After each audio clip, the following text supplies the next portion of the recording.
योगिनी में स्वागत है। आज का हमारा विषय है प्राणायाम। लेकिन प्राणायाम को करने से पूर्व हमें किन बातों का ध्यान देना चाहिए? सबसे पहले हमें श्वास पर ध्यान देना चाहिए। अपने आप में ही प्रैक्टिस है कि हम श्वास को सही तरह से लें। यदि आप गर्भवती हैं तो आपको कुछ बातें बहुत ध्यान रखनी होंगी। सबसे पहली बात, एक पुरुष और स्त्री के श्वास लेने की क्षमता बहुत अलग अलग होती है। जैसे कि मानव की फेफड़ों की क्षमता सांस लेने की 6 लीटर की होती है, पर ये घटकर 1 या 2 लीटर ही रह चुकी है। मेडिकल मेजर्स के अनुसार मेल्स 1.5 to 1.6 पिंच तक सांस लेते हैं, वहीं महिलाएं 0.5 to 0.6। यही दर गर्भावस्था में और घट जाती है। ध्यान रखने की बात यह है कि गर्भस्थ शिशु को और गर्भिणी को दोनों को पर्याप्त मात्रा में ऑक्सीजन मिले, तो इसके लिए कुछ अभ्यास करने ज़रूरी होते हैं। तो आइए जानते हैं हम कौन सी यौगिक प्रैक्टिसेस करें जिससे हमें श्वास लेने में हमेशा आसानी रहे।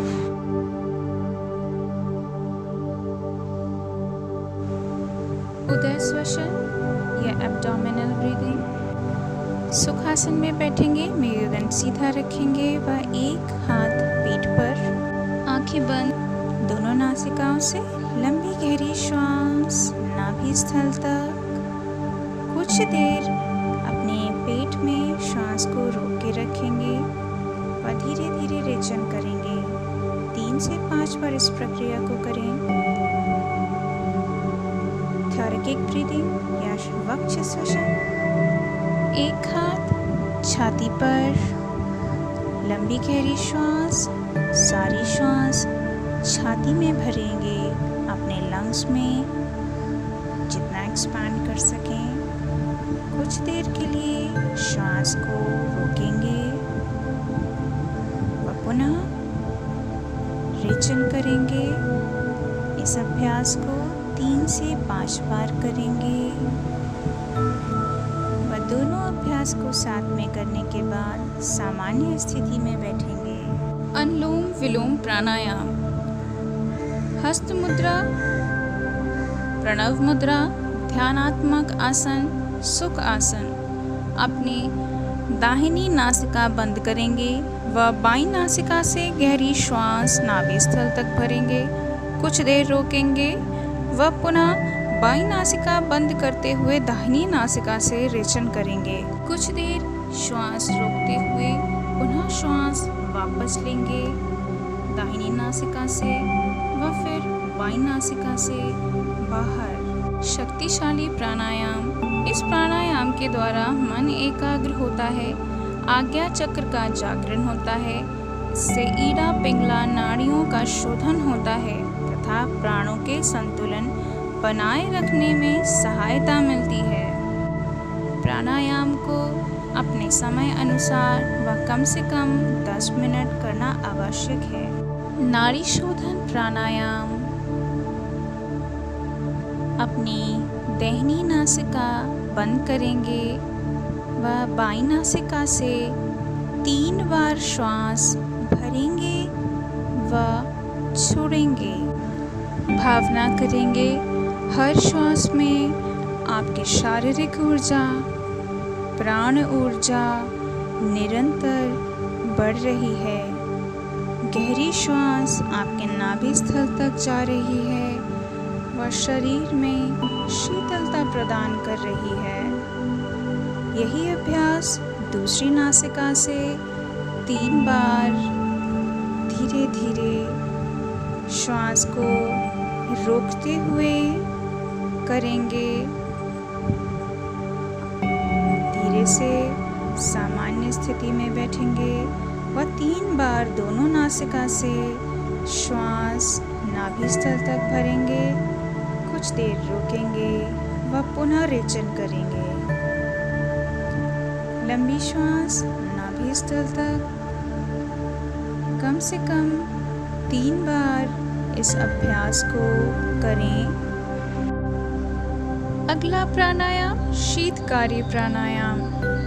ये प्राणायाम हम अपने दांतों के ऊपर दांत को सजाकर लंबी गहरी श्वास उदर में भरेंगे नाभि स्थल तक व कुछ देर रोकेंगे तथा अपनी ठोड़ी को अपने छाती से लगाएंगे व कुछ देर श्वास रोक के रखेंगे तथा इसका पुनः दोनों नासिकाओं द्वारा रेचन करेंगे।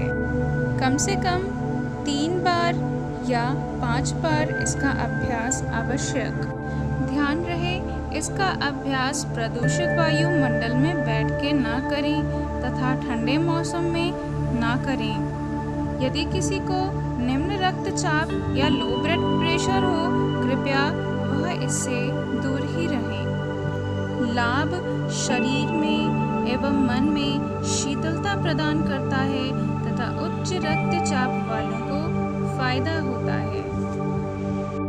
हमारा अगला अभ्यास है शीतली प्राणायाम। शीतली व शीतकारी प्राणायाम प्रायः एक ही जैसे प्राणायाम दोनों शरीर में शीतलता प्रदान करने वाले हैं, परंतु इसमें हम अपनी जीभ को चोंच की तरह बाहर निकाल श्वास जीभ द्वारा शरीर में प्रवेश कराते हैं तथा कंठकूप से ठोड़ी लगाते हैं। शरीर में शीतलता, काम इच्छा तथा तापमान को नियमित रखता है। महत्वपूर्ण मस्तिष्कीय केंद्रीय को प्रभावित करता है। मानसिक व भावनात्मक उत्तेजनाओं को भी शक्ति प्रदान करता है। भूख प्यास पर भी शीतली प्राणायाम प्रभाव डालता है।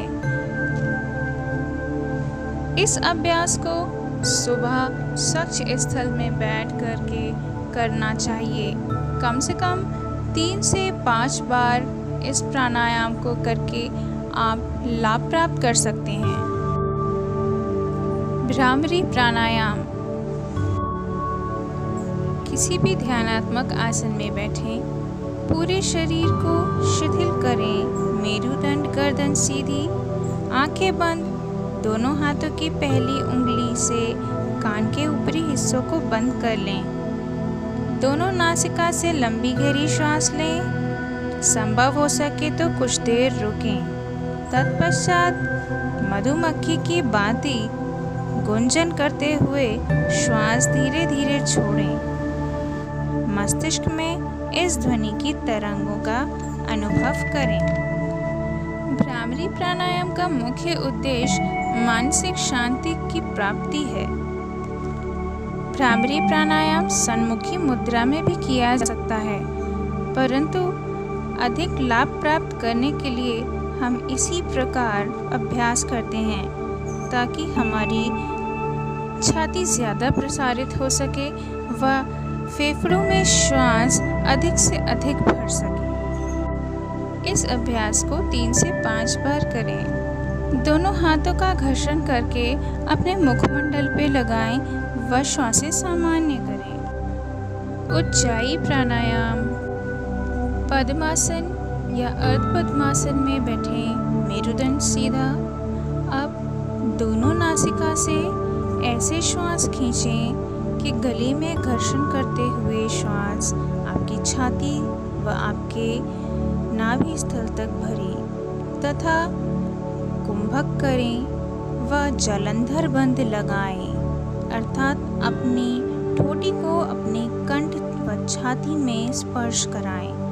कुछ देर श्वास को रोकें, फिर पुनः जालंधर बंद खोल करके नासिका से वापस श्वास छोड़ते हुए सामान्य हो। इस प्रक्रिया को 3 से 5 बार करें।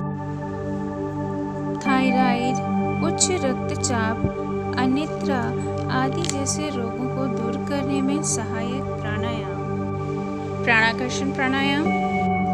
सुखदायी आसन में बैठेंगे, नेत्र बंद, मेरुदंड सीधा, सारा ध्यान हमारे आज्ञा चक्र पर। मन व शरीर स्थिर। भावना करें आप जिस स्थान पर बैठे हैं वह दिव्य शक्तियों से ओतप्रोत है। श्वास लेते समय भावना करें कि आपके शरीर में दिव्य ऊर्जा का संचार हो रहा है। अंग प्रत्यंग में व्याप्त हो आपके शरीर को नव जीवन प्रदान कर रहा है तथा श्वास छोड़ते समय भावना करें शरीर से सभी प्रकार की नकारात्मक शक्तियाँ, व्याधियाँ शरीर से दूर हो रही हैं। श्वासें धीमी, सहज व कोई भी जल्दबाजी नहीं। अपने दोनों हाथों का घर्षण करके अपने मुखमंडल पे लगाएं व अपने संपूर्ण शरीर पर व गर्भ पर